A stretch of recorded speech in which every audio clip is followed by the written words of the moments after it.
Hello friends, आज हम पढ़ने जा रहे हैं इनकम टैक्स अमेंडमेंट जो कि एप्लीकेबल है आपके जून 2018 और दिसंबर 2018 एग्जामिनेशन के लिए। 25 से 30 मार्क्स कवर करते हैं ये अमेंडमेंट, तो इनको हमें बड़े ही ध्यान से पढ़ना है। सबसे पहले जो अमेंडमेंट हुआ है वो इनकम टैक्स की रेट्स में हुआ है। इनकम टैक्स की रेट में कोई ज़्यादा अमेंडमेंट नहीं किया गया है, सिर्फ इंडिविजुअल और एचयूएफ की रेट में कुछ चेंज किया गया है। इंडिविजुअल और एचयूएफ की रेट में 2.5 लाख रुपए से लेके 5 लाख रुपए तक जो टैक्स 10% लगा करता था उसे काट के अब 5% कर दिया गया है, मतलब रिड्यूस कर दिया गया है। सीनियर सिटीजन के लिए 3 लाख से लेके 5 लाख की इनकम पर जो टैक्स 10% लगा करता था उसे भी कम करके 5% कर दिया गया है। साथ ही साथ जो रिबेट हमें सेक्शन 87A में मिला करती थी 5,000 रुपये की, उसे भी रिड्यूस करके 2,500 कर दिया गया है। दैट मीन्स अगर आप देखेंगे तो टैक्स रेट में कोई ज़्यादा चेंज नहीं हुआ है। पहले भी इनडायरेक्टली आपकी इनकम 3 लाख रुपये तक टैक्स फ्री होती थी और अभी भी इनडायरेक्टली आपकी इनकम 3 लाख रुपये तक टैक्स फ्री होगी। 87A की रिबेट भी आपको तभी मिलेगी जब आपकी total income up to ₹3.5 lakh है। पहले ये लिमिट 5 लाख हुआ करती थी, इसे भी रिड्यूस करके 3,50,000 कर दिया गया है। नेक्स्ट जो चेंज किया है सरचार्ज की रेट्स में किया गया है। इंडिविजुअल के लिए पहले सरचार्ज की रेट 15% हुआ करती थी, जिसे अब 2 कैटेगरी में क्लासीफाई कर दिया गया है, rich people and super rich people. Rich people वो जिनकी इनकम 50 लाख से ज़्यादा है बट अप टू 1 करोड़ है, उनके लिए सरचार्ज की रेट होगी 10%। और सुपर रिच पीपल वो जिनकी इनकम 1 करोड़ से भी ज़्यादा है, उनके लिए सरचार्ज की रेट होगी 15%। नेक्स्ट जो अमेंडमेंट किया गया है डोमेस्टिक कंपनी की टैक्स रेट में किया गया है। डोमेस्टिक कंपनी पे टैक्स रेट 2 तरीके की एप्लीकेबल होती है। फर्स्ट, जिस कंपनी का टर्नओवर प्रीवियस ईयर 15-16 में 50 करोड़ रुपए तक होगा उस पर 25% टैक्स रेट लगेगी और बाकी सारी कंपनी के लिए 30% टैक्स रेट होगी। फ्रेंड्स, आगे जो अमेंडमेंट किया गया है एग्जम्प्टेड इनकम के रिगार्डिंग सेक्शन 12B के अंदर एनपीएस से आपको अमाउंट विड्रॉ करते हैं, पार्शियल विड्रॉल करते हैं, तो वो amount 25% of the contribution made by employ tax free हो जाएगा। उसकी आपको छूट मिल जाएगी, उस पर आपको कोई टैक्स नहीं देना होगा। नेक्स्ट जो अमेंडमेंट किया गया है इनकम फ्रॉम हाउस प्रॉपर्टी के अंदर किया गया है। ये amendment basically builders and developers के लिए है। बिल्डर एंड डेवलपर को अपना प्रोजेक्ट पूरा करने के बाद कंपिटेंट अथॉरिटी से एक कंप्लीशन सर्टिफिकेट लेना होता है। कंप्लीशन सर्टिफिकेट मिलने के ईयर के ख़त्म होने के 1 ईयर के अंदर अंदर उन्हें अपना स्टॉक सोल्ड करना होगा, अदरवाइज उस स्टॉक को deem to be let out मान के उस पर income from house property calculate कर ली जाएगी। इस बार जो सबसे ज़्यादा अमेंडमेंट किए गए इनकम फ्रॉम पीजीबीपी में किए गए हैं। कैशलेस इकोनॉमी पे ज़्यादा फोकस किया गया है, मतलब कैश पेमेंट को रेस्ट्रिक्ट किया गया है। अगर किसी कैपिटल एसेट को एक्वायर करने के लिए आपने एक दिन में 10,000 से ज़्यादा का पेमेंट किया है तो वो पेमेंट आपकी एक्चुअल कॉस्ट का पार्ट नहीं बनेगा। दैट मीन्स उस पर आपको डेप्रिसिएशन अलाउ नहीं होगा।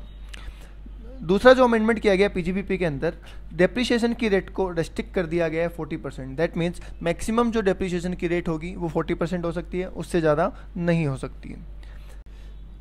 नेक्स्ट जो अमेंडमेंट किया गया है एडिशनल डेप्रिसिएशन में किया गया है। एडिशनल डेप्रिसिएशन पहले वही एसएससी क्लेम कर सकते थे जो मैन्युफैक्चरिंग के बिजनेस में इंगेज्ड है, पावर जनरेशन, डिस्ट्रीब्यूशन और ट्रांसमिशन के बिजनेस में इंगेज्ड है। अब उसके साथ प्रिंटिंग एंड पब्लिशिंग के बिजनेस में जो इंगेज्ड हैं वो भी एडिशनल डेप्रिसिएशन क्लेम कर पाएंगे। नेक्स्ट जो अमेंडमेंट हुआ है सेक्शन 35AD में, जो कि डील करता है स्पेसिफाइड बिजनेस के साथ। अगर 35AD से रिलेटेड बिजनेस के अंदर आपने कोई कैपिटल एक्सपेंसेस किया है और 10,000 से ज़्यादा का किया है अदर देन अकाउंट में चेक, तो वो एक्सपेंसेस आपका डिसअलाउड हो जाएगा। साथ ही साथ इसमें जो आपको 150% की रिडक्शन मिलती थी उसे भी रिड्यूस करके 100% कर दिया गया है। और तीसरा जो अमेंडमेंट सेक्शन 35AD में हुआ है वो ये कि इसमें एक नए बिजनेस को क्वालिफाई कर दिया है जिसका नाम है development and maintenance of infrastructure facility. जी हाँ, अगर आप इसके बिजनेस में एंगेज्ड हैं तो भी आप स्पेसिफाइड बिजनेस की रिडक्शन क्लेम कर सकते हैं। नेक्स्ट जो अमेंडमेंट किया गया है सेक्शन 43B में किया गया है, जो कि डील करता है कि कुछ एक्सपेंसेस ऐसे होते हैं जिनकी छूट आपको तभी मिलती है जब आप उनका पेमेंट कर देते हैं। पहले इंटरेस्ट टू फाइनेंशियल इंस्टीट्यूशन की छूट आपको तभी मिलती थी जब आप उसका पेमेंट कर देते थे। अब उस लिस्ट में कोऑपरेटिव बैंक्स को भी जोड़ दिया गया है। दैट मीन्स कोऑपरेटिव बैंक्स को अगर आपको कोई इंटरेस्ट देना है तो उसकी डिडक्शन आप तभी क्लेम कर सकते हैं जब आप उसका पेमेंट कर देंगे, अदरवाइज आप उसकी डिडक्शन क्लेम नहीं कर सकते हैं। नेक्स्ट जो अमेंडमेंट किया गया है सेक्शन 36(1)(7)(a) में किया गया है, जो कि अदर डिडक्शन के साथ डीलिंग करता है। Provision for bad and doubtful debts, जो कि इंडियन बैंक्स को अलाउ होते हैं। इंडियन बैंक को अपनी 7.5% इनकम के बराबर provision for bad and doubtful debt बनाना पहले अलाउ हुआ करता था, जिसे बढ़ा के अब 8.5 कर दिया गया है। दैट मीन्स अब एक इंडियन बैंक अपने टोटल इनकम के 8.5% के बराबर provision for bad and doubtful debts claim कर सकती है। नेक्स्ट जो अमेंडमेंट किया गया है सेक्शन 44AA में किया गया है, जो कि डील करता है maintenance of books of accounts. ये अमेंडमेंट सिर्फ और सिर्फ इंडिविजुअल और एचयूएफ के लिए एप्लीकेबल होगा, जो कि इंगेज्ड है बिजनेस और प्रोफेशन में। इंडिविजुअल और एचयूएफ को पहले बुक्स ऑफ अकाउंट मेंटेन करने पड़ते थे अगर उनकी इनकम 1,20,000 से ज़्यादा है या फिर उनका टर्नओवर 10 लाख से ज़्यादा है, जिसको अब बढ़ा के इनकम के लिए 2,50,000 कर दिया गया है, जबकि टर्नओवर के लिए 25 लाख कर दिया गया है। दैट मीन्स एक इंडिविजुअल और एचयूएफ को अपने बुक्स ऑफ अकाउंट्स तभी मेंटेन करने हैं जब उनकी इनकम या तो 2,50,000 रुपये से ज़्यादा हो जाए या फिर उनका टर्नओवर 25 लाख रुपये से ज़्यादा हो जाए। फ्रेंड्स, इस बार का जो सबसे इम्पोर्टेंट अमेंडमेंट है सेक्शन 48(3) में किया गया है, जिसमें आपने पहले पढ़ा होगा कि अगर एक बंदे को एक दिन में हम 20,000 से ज़्यादा का कैश पेमेंट करते हैं तो उसे डिसअलाउड कर दिया जाता है। उस लिमिट को घटा के अब 10,000 कर दिया गया है। मतलब अगर आप किसी एक बंदे को एक दिन में अकाउंट पे चेक के अलावा 10,000 से ज़्यादा का पेमेंट करते हैं तो पूरा अमाउंट आपके लिए डिसअलाउड कर दिया जाएगा। डिजिटल इंडिया को प्रमोट करने के लिए इन्होंने सेक्शन 44AD में भी चेंज किया है। सेक्शन 44AD जो कि प्रिजम्पटिव इनकम के साथ डील करता है, उसमें भी इन्होंने चेंज किया है। चेंज ये किया गया है कि अगर आप डिजिटल पेमेंट रिसीव करते हैं, दैट मीन्स बैंक या चेक के थ्रू पेमेंट कोई रिसीव करते हैं, तो उस पर आपको 8% की जगह 6% ही प्रॉफिट डिक्लेयर करना होगा। उसको ही आपकी इनकम मान लिया जाएगा और आपको बुक्स ऑफ अकाउंट मेंटेन करने की जरूरत भी नहीं पड़ेगी। साथ ही साथ प्रिजम्पटिव इनकम वाले एसएससी के लिए सेक्शन 211 को भी अमेंड किया गया है। पहले जो लोग 44AD और 44ADA में कवर होते थे उन्हें एडवांस टैक्स का पेमेंट नहीं करना होता था, बट अब उनके लिए भी एडवांस टैक्स के पेमेंट की लायबिलिटी डाल दी गई है। उन्हें भी एक सिंगल इंस्टॉलमेंट में 15 मार्च को अपना एडवांस टैक्स पे करना होगा। आगे चलते हैं अमेंडमेंट हमारे जो कि हुए हैं कैपिटल गेन में। फ्रेंड्स, इस बार सबसे ज़्यादा amendment BNP and capital gain में ही किए गए हैं और एग्जाम में इनके आने के चांसेस बहुत ज़्यादा हैं, तो इनको बड़े ही ध्यान से पढ़ें। और इनमें भी सबसे इम्पोर्टेंट अमेंडमेंट है ये लैंड एंड बिल्डिंग के लिए जो होल्डिंग पीरियड 36 मंथ हुआ करता था उसे रिड्यूस करके 24 मंथ कर दिया गया है। That means land and building के सेल पे जल्द ही आपको लॉन्ग टर्म कैपिटल गेन का फ़ायदा मिल जाएगा। ये अमेंडमेंट हमारे लिए कुछ खास नहीं है, A to B, B to C वाले कंसेप्ट पे ही है, इसलिए हम इसको छोड़ रहे हैं। नेक्स्ट जो चेंज किया गया है JDA के केस में किया गया है, that means joint development agreement. अगर कोई इंडिविजुअल और HUF किसी बिल्डर के साथ किसी प्रोजेक्ट को बनाने का एग्रीमेंट करता है, उसे हम जॉइंट डेवलपमेंट एग्रीमेंट कहते हैं। इस केस में इंडिविजुअल और HUF को थोड़ा फ़ायदा दिया गया है। उन पे उनकी जो लैंड ट्रांसफ़र हो रही है उसका टैक्सेशन तब किया जाएगा जब उस प्रोजेक्ट को कोई कंप्लीशन सर्टिफिकेट मिल जाएगा, चाहे पूरे प्रोजेक्ट को और चाहे पार्ट ऑफ प्रोजेक्ट को। उससे पहले उसका टैक्सेशन नहीं किया जाएगा। हाँ, अगर लैंड ओनर अपने हिस्से में से कुछ असेट पहले से बेच दे, इन दैट केस उसी ईयर टैक्स लग जाएगा जिस साल वो अपने कुछ हिस्से को सोल्ड करेगा।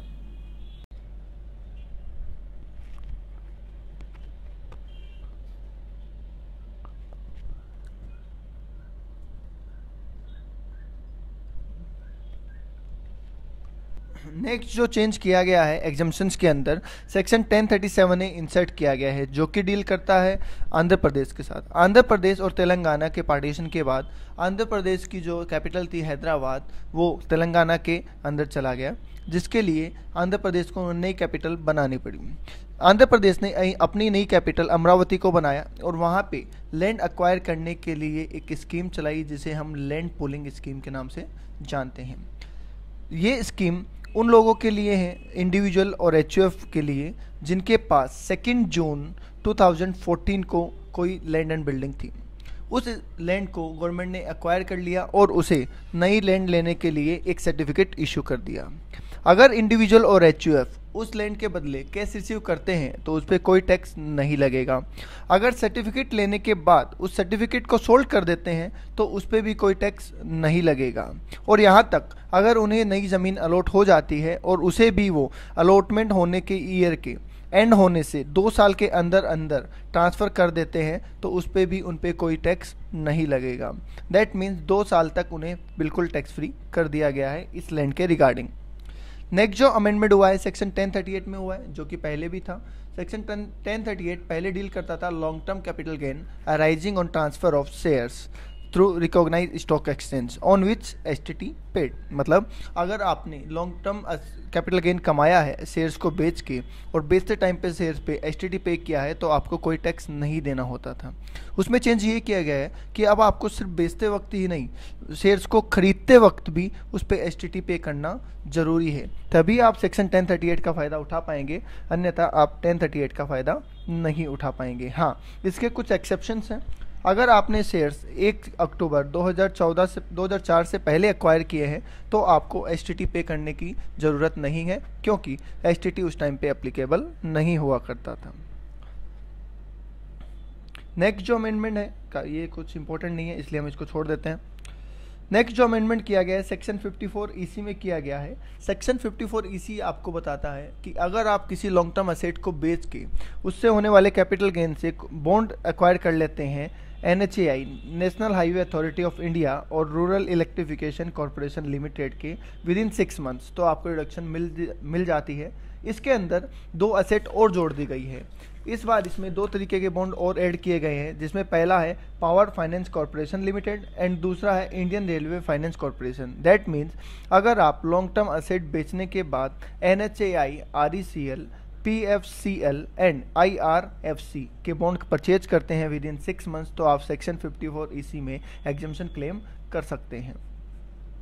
नेक्स्ट जो सबसे बड़ा अमेंडमेंट किया गया है कैपिटल गेन के चैप्टर में वो है बेस का शिफ्ट करना। पहले आपने पढ़ा होगा 1981 को बेस माना जाता था, उससे अकॉर्डिंग ही इंडेक्सेशन किया जाता था। अब 2001 को बेस बनाया गया है। अब जो इंडेक्सेशन किया जाएगा वो 2001 से किया जाएगा। नए इंडेक्स नंबर जारी हो चुके हैं जो कि आपको दिख रहे होंगे। कैपिटल गेन में यही इंपॉर्टेंट चेंजेस जो हैं। आगे देखते हैं हम इनकम फ्रॉम अदर सोर्स में क्या अमेंडमेंट हुआ है। इनकम फ्रॉम अदर सोर्स में जो सबसे इंपॉर्टेंट प्रोविजन आता है गिफ्ट का प्रोविजन आता है। गिफ्ट में हमारे पास 2 सेक्शन हुआ करते थे 5627 और 5627A, जिनको हटा दिया गया है और उनकी जगह इंसर्ट कर दिया गया है 56210। मतलब इंडिविजुअल HUF फर्म और प्राइवेट कंपनी हो चाहे ट्रस्ट हो, उन सब के लिए अब 56 to 10 एप्लीकेबल होगा। हाँ, प्रोविजन में कुछ ज़्यादा चेंज नहीं किया गया है, बस सेक्शन बदल दिया गया है और एप्लीकेबिलिटी में थोड़ा सा चेंज किया गया है। नेक्स्ट जो हमारा अमेंडमेंट आ रहा है regarding the taxation of dividend. अगर हमें इंडियन कंपनी से डिविडेंड मिलता था तो वो डिविडेंड हमारे लिए टैक्स फ्री होता था, क्योंकि कंपनी ने ऑलरेडी उस पर टैक्स पे कर दिया होता है डिविडेंड डिस्ट्रीब्यूशन टैक्स के रूप में। अब इसमें चेंज किया गया, एक नया सेक्शन इंट्रोड्यूस किया गया है, सेक्शन 115 BBDA। सेक्शन 115 BBDA के अकॉर्डिंग अगर किसी एसएससी को 10 लाख रुपए से ज़्यादा का डिविडेंड रिसीव होता है 1 साल के अंदर, तो जो एक्सेस अमाउंट होगा दैट मीन्स कि 10 लाख से ऊपर वाला अमाउंट वो टैक्सेबल होगा at the rate 10%। Section 115 BBDA सब पे एप्लीकेबल होगा, ऑल एसएससी पे एप्लीकेबल होगा except domestic company and trust को। मतलब ट्रस्ट और डोमेस्टिक कंपनी को छोड़ के सेक्शन 115 BBDA के कंसेप्ट सबके ऊपर एप्लीकेबल होंगे। नेक्स्ट जो अमेंडमेंट किया गया है सेक्शन 58 में किया गया है। मतलब सेक्शन 58 में एक नया सेक्शन इंट्रोड्यूस किया गया है 58(1), जिसमें ये कहा गया है कि अगर किसी भी इनकम को कमाने के लिए आप कोई खर्चा करते हैं और उस खर्चे का पेमेंट विदाउट डिडक्टिंग TDS कर देते हैं तो वो खर्चा आपको अलाउ नहीं होगा, उसे डिसअलाउड कर दिया जाएगा।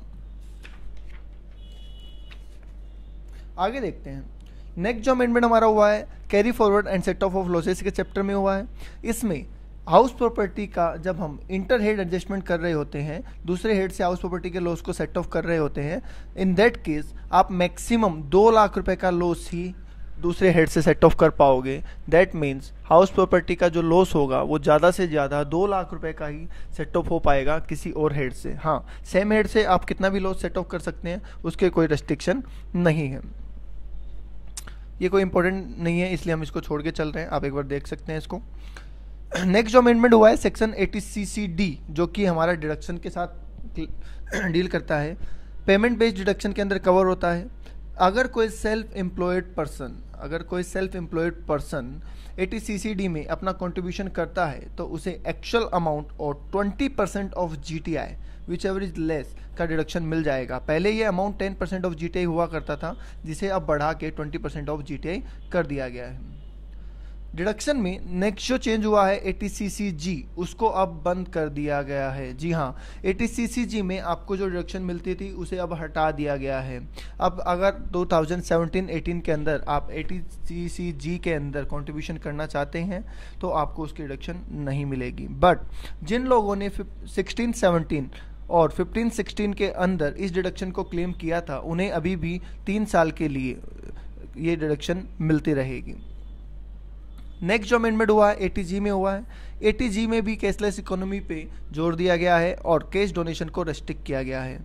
10,000 रुपये तक का कैश डोनेशन आप पहले केस में दे सकते थे, जिसे रिड्यूस करके अब 2,000 कर दिया गया है। अगर आप 2,000 से ज़्यादा का कैश डोनेशन देते हैं तो उसकी आपको कोई डिडक्शन नहीं मिलेगी। फ्रेंड्स, कुछ अमेंडमेंट हमने यहाँ दे रखे हैं, पर मेरे हिसाब से वो आपके लिए इंपॉर्टेंट नहीं है, इसलिए मैं उनको कवर नहीं कर रहा हूँ। हाँ, PDF शीट में है, आप चाहें तो लिंक से डाउनलोड करके PDF शीट से पढ़ सकते हैं। आगे चलते हैं हम tax deducted at source TDS के चैप्टर में। TDS के चैप्टर में सेक्शन 194 IC इंसर्ट किया गया है, जो कि डील करता है JDE के साथ। हमने अभी थोड़ी देर पहले पढ़ा था कि जॉइंट डेवलपमेंट एग्रीमेंट के अंदर बिल्डर एंड डेवलपर जो लैंड ओनर को पेमेंट करता है, उस पेमेंट पे बिल्डर एंड डेवलपर को TDS भी काटना पड़ेगा @10%। आगे जो अमेंडमेंट किया गया है सेक्शन 194 IB में, जो कि रिलेट करता है सेक्शन 194 I के साथ। सेक्शन 194 I डील करता है रेंट पेमेंट पे उस पे कटने वाले TDS के साथ। उसमें जो लोग कवर नहीं होते, जो इंडिविजुअल HUF वहाँ पे कवर नहीं होते, जो ऑडिट के लिए लाइबल नहीं है, उनको यहाँ कवर किया गया है।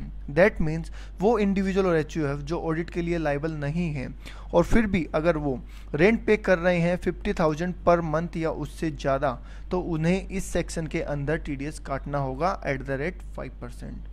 सेक्शन 194 IB के अंदर इंडिविजुअल और HUF को TDS हर महीने काटने की ज़रूरत नहीं होगी, उन्हें एक बार ही TDS काटना होगा और वो वन टाइम जो डिडक्शन होगा वो last month of the year होगा या फिर last month of the tenancy होगा, जो भी पहले हो। अगला जो अमेंडमेंट है रिक्वायरमेंट फॉर 10 नंबर के लिए है, जो कि इतना कोई ज़रूरी नहीं है, इसलिए हम उसको नहीं पढ़ रहे हैं। नेक्स्ट आते हैं 194J, जो कि होता है TDS फॉर प्रोफेशनल फीस। अगर पेई इंगेज्ड है in the business of call centre, तो TDS की जो रेट हमारी 10% है वो रिड्यूस होकर 2% हो जाती है। दैट मीन्स अगर हम कोई पेमेंट कर रहे हैं ऐसे SSC को जो कि इंगेज्ड है कॉल सेंटर के बिजनेस में, तो हमें 2% ही उसका TDS काटना है अंडर सेक्शन 194J। नेक्स्ट जो अमेंडमेंट है TDS में सेक्शन 194LA, जो कि बोलता है अगर कंपलसरी एक्विजिशन होता है लैंड का और वो अमाउंट आपके लिए टैक्सेबल नहीं है तो उस पर TDS काटने की भी कोई रिक्वायरमेंट नहीं है।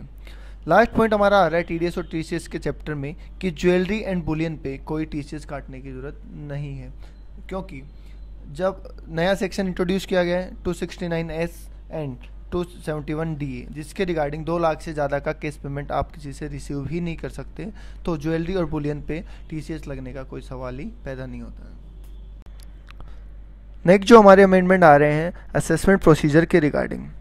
असेसमेंट प्रोसीजर के रिगार्डिंग अमेंडमेंट किया गया है कि अब आपको किसी भी तरीके की एग्जम्पशन क्लेम करने के लिए रिटर्न ऑफ इनकम फाइल करना मैंडेटरी होगा। अगर रिटर्न ऑफ इनकम फाइल नहीं करेंगे तो आप different kind of exemption claim नहीं कर पाएंगे। दूसरा जो चेंज किया गया है सबमिशन ऑफ रिवाइज रिटर्न के टाइम में चेंज किया गया है। पहले आप असेसमेंट ईयर के ख़त्म होने से 1 साल तक रिटर्न को रिवाइज कर सकते थे, बट अब आप up to end of assessment year तक ही अपने रिटर्न को रिवाइज कर पाएंगे। आफ्टर दैट आप रिटर्न रिवाइज नहीं कर पाएंगे।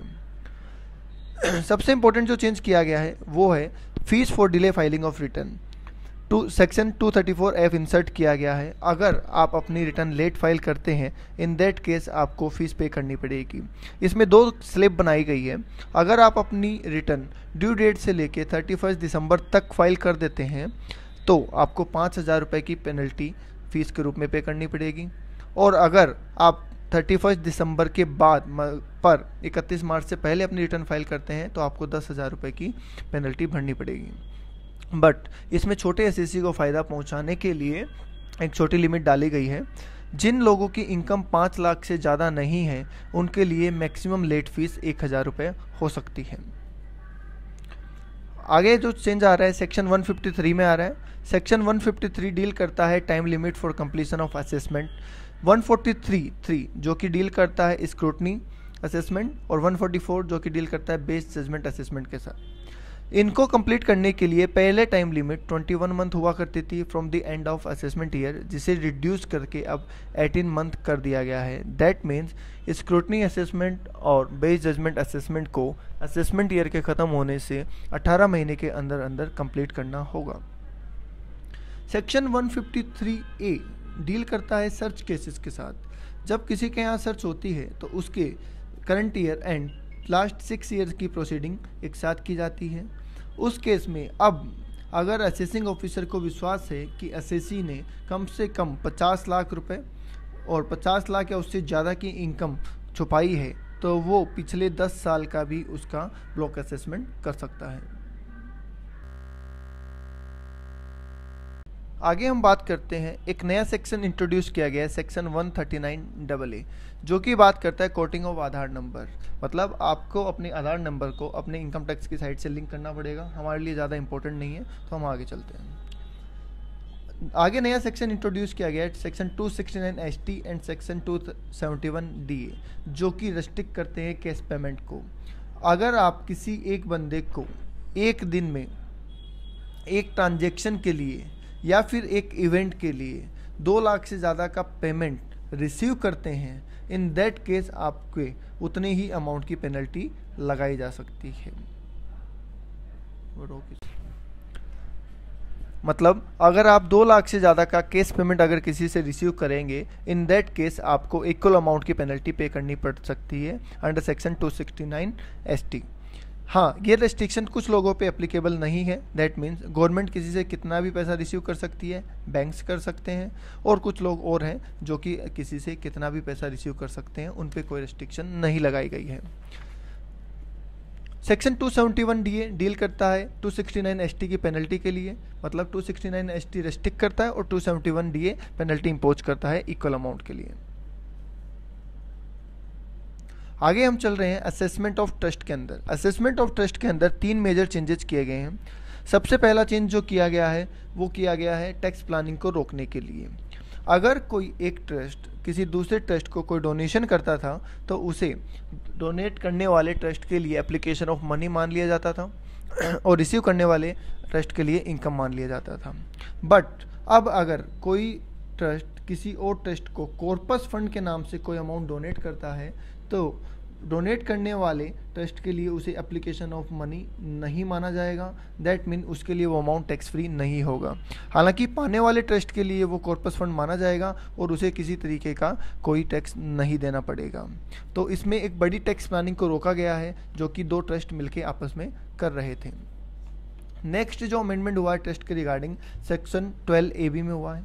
सेक्शन 12AB में कहा गया है कि अगर कोई ट्रस्ट अपने ऑब्जेक्टिव में चेंज करता है या अपने ऑब्जेक्टिव को मॉडिफाई करता है, इन दैट केस उसे एक नया फ्रेश रजिस्ट्रेशन लेना पड़ेगा विद इन 30 डेज के अंदर उसे नया रजिस्ट्रेशन लेना पड़ेगा। और जैसा कि मैंने पहले भी बताया था, एग्जम्पशन क्लेम करने के लिए रिटर्न फाइलिंग को मैंडेटरी किया गया है। तो ट्रस्ट को भी एग्जम्पशन तभी मिलेगी जब वो अपनी रिटर्न ऑफ इनकम फाइल कर देंगे विद इन ड्यू डेट। दोस्तों आगे कुछ छोटे छोटे अमेंडमेंट्स और किए गए हैं जो कि ज़्यादा रिलेवेंट नहीं है, फिर भी मैं आपको बता देता हूँ। अदर टॉपिक्स में अमेंडमेंट किया गया है AMT क्रेडिट और मेट क्रेडिट, जिसे हम पहले 10 साल तक कैरी फॉरवर्ड कर सकते थे, अब हम उसे 15 साल तक कैरी फॉरवर्ड कर सकते हैं। सेक्शन 13A जो कि पॉलिटिकल पार्टी के लिए बात करता है। पॉलिटिकल पार्टी किसी भी बंदे से 2000 से ज़्यादा का कैश डोनेशन रिसीव नहीं कर सकती है। तो फ्रेंड्स ये है हमारे अमेंडमेंट जो कि एप्लीकेबल है आपके जून एग्जामिनेशन के लिए, जून 2018 और दिसंबर 2018 CMA इंटर एंड फाइनल दोनों के लिए। तो इन्हें ज़रूर से पढ़िएगा और अगर वीडियो अच्छा लगा हो तो लाइक कीजिए, सब्सक्राइब